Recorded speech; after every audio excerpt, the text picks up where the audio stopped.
show about cars, and you get to see Tom Cruise and Cameron Diaz.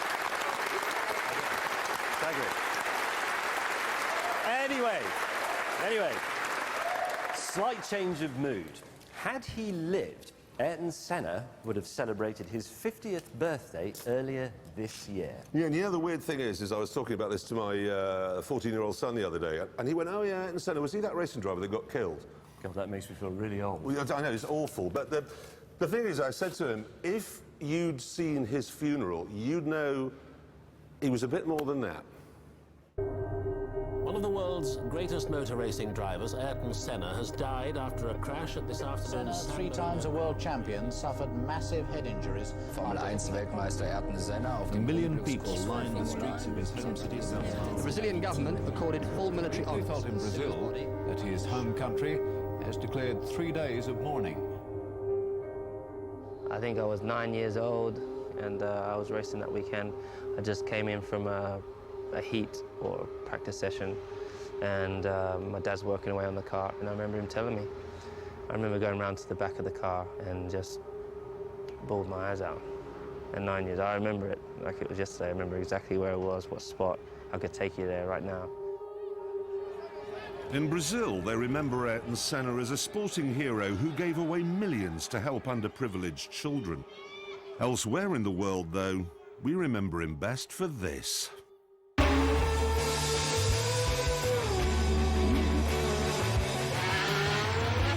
Senna goes through. Senna goes through again. Cannot be sounding true, but I start with 4 years old in go-kart.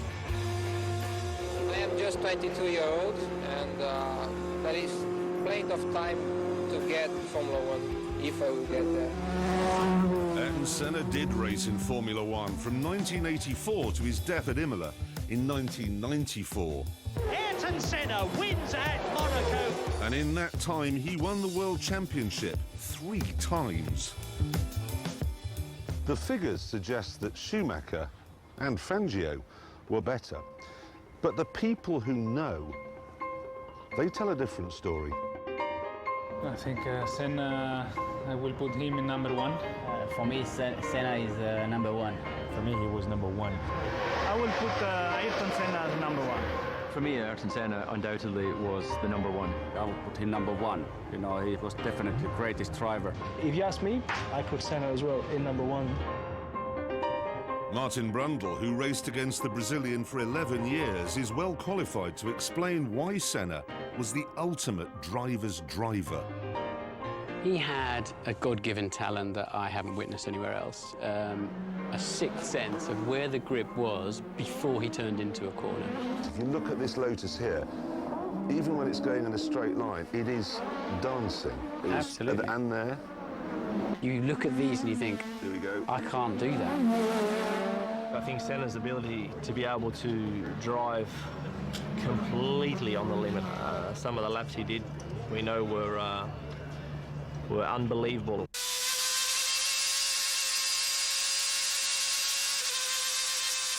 This is just... This is manic. Look at this. How he reads those 2 guys is absolutely on it, isn't he? This is... Look at that. Senna was so good at banzai last-minute qualifying laps that in his Formula 1 career he won an incredible 65 pole positions. He had this gift to just go and find, we could all find a 10th or 2.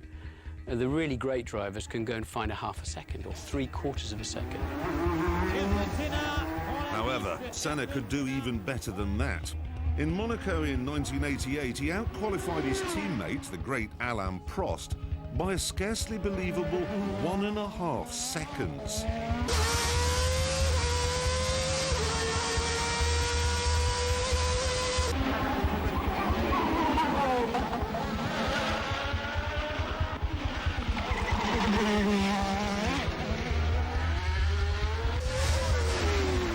Nobody in the end wanted to spoil Senna's pole lap. And when you saw the day-glow McLaren and the very bright helmet of Ayrton Senna, he would come through and we literally jumped out of the way. You didn't want to be the one they all talked about as having blown the lap that the whole of the Grand Prix venue was looking forward to.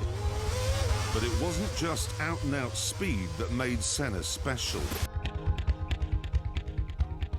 He was so good because he was working so hard on details.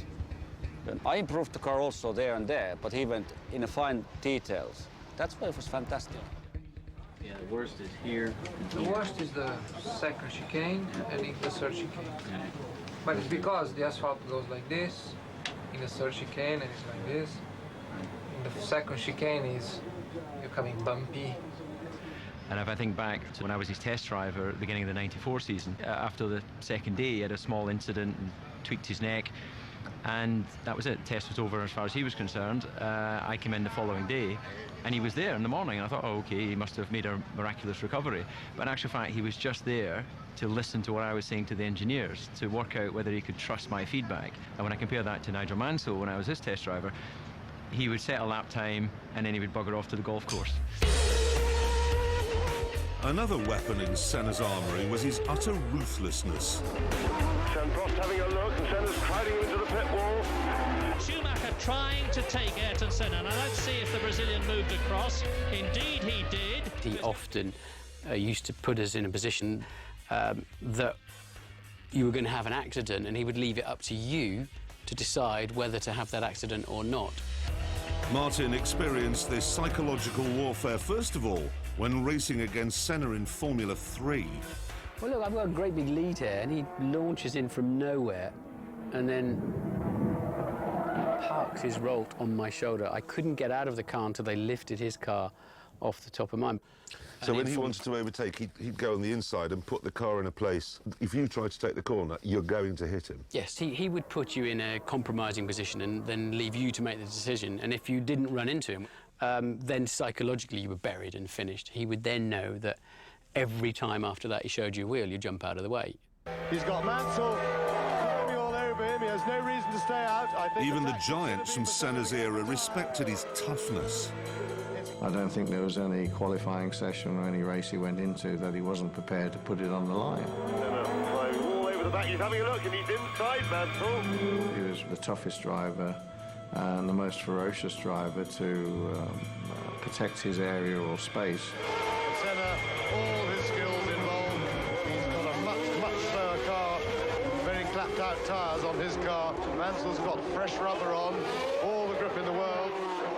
Senna blocking away and sliding a lot, Senna knocking it down. Mansell weaving this way and that way, but Senna won't let him past. He's got the racing line, he's going to keep it. This will to win reached its peak at the Japanese Grand Prix in 1990. Here, Senna would be world champion, providing his arch-rival Alain Prost, now at Ferrari, failed to finish. So, at the first corner, he made sure Prost failed to finish. Alain Prost has taken the advantage. Senna is trying to go through on the inside, and it's happened immediately. This is amazing. Senna goes off at the first corner.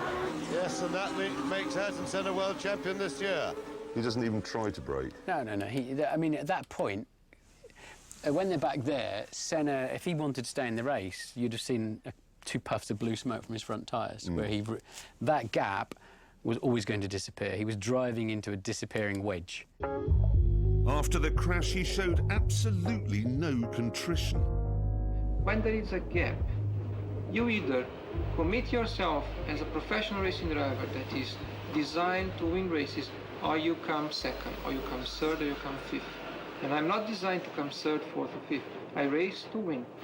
And if you no longer go for a gap that exists, you're no longer a racing driver. Strangely, Senna had a big heart. He was a devout Christian capable of extraordinary compassion. When fellow racing driver Eric Comas crashed at Spa in 1992, Senna stopped and risked his own life running across the track to help. You see, that's the paradox of Ayrton Senna, isn't it? In that he was clearly a fantastic human being. And he cared about people in Brazil, he cared about racing drivers. I mean, he was mortally hurt when Ratzenberger died, the day before he died. But then he would crash Alain Prost off the racetrack and put both their lives at risk. As a man then, Senna was hard to fathom. But when it rained, it was easy to spot his talents as a driver. And Senna is a wet weather master.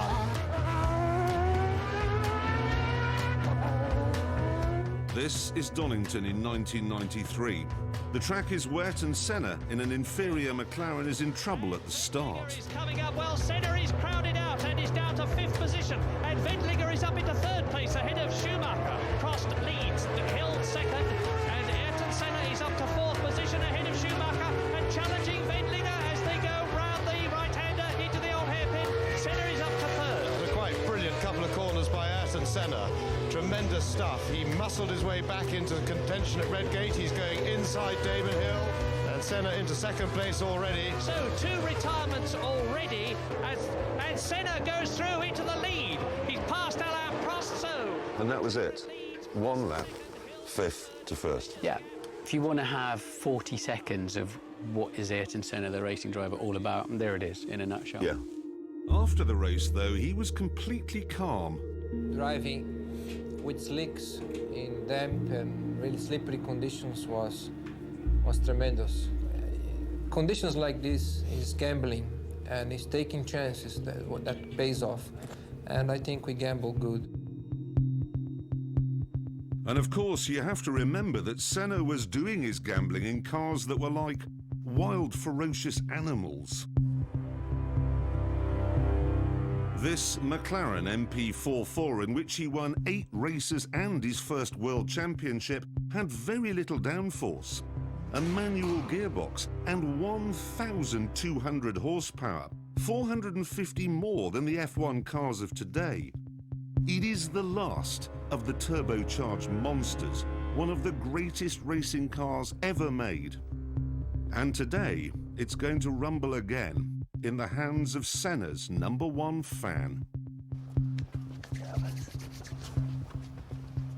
There it is. Woo! I can't believe that I'm... Oh, jeez. You've just got back from the Canadian Grand Prix this morning? Yeah. I couldn't sleep. Really? I slept like an hour or so on the flight. I couldn't get to sleep. I was just... Because you get to drive Senna's MP4? I just can't imagine what it's going to be like.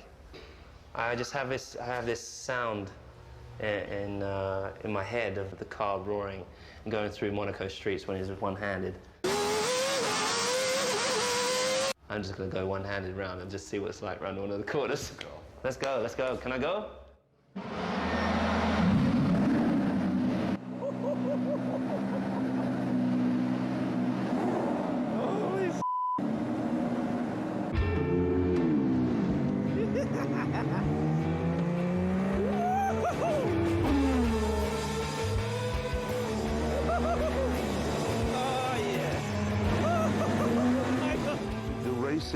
Back in the mid-80s, it was, I mean, there's an incredible scene, I think, with Nelson Piquet overtaking Senna on full opposite lock.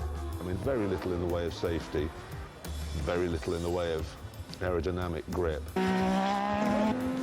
Manual gearbox, 1,200 horsepower. Yeah, and the cockpit, you could almost punch through it. Yeah. So you think, geez, you know, you're driving around at those speeds, your wheel falls off, the mechanic makes a mistake, you're dead. It's phenomenal, and I can't even contemplate what it would have been like. But, so that's why I think you have even more respect for the guys that did it back then. I mean, you had to be, back in the 80s. Crazy. A bit of honesty here.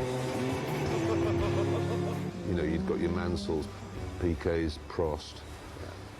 The drivers were incredible, and do you think that shining out from all of those drivers in that great era, yeah, Senna rose to the top? Senna rose to the top. I don't want to go in. Let's do another lap. I love the fact that he would fight for his own, what he truly believed in. It's just everything. He puts everything into getting that lap, and he had no fear. That's what I loved about it. I love this car. I love it. Come on. That's amazing. It's so much, it's nothing like the car I drive nowadays. But just to know the commitment and to get used to driving this car and on the limit, I just couldn't imagine it, man.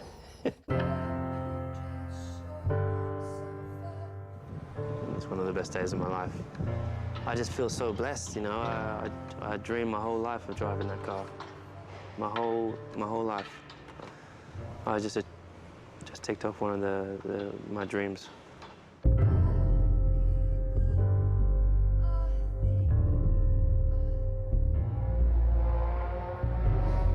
You know, I'll be honest with you, I was never a Senna fan. I always thought Gilles Villeneuve was the greatest racing driver of them all, but to make this film, I've watched hours and hours and hours of footage. And the thing is, Villeneuve was spectacular on a number of occasions. Senna, he was spectacular every single time he got in a car.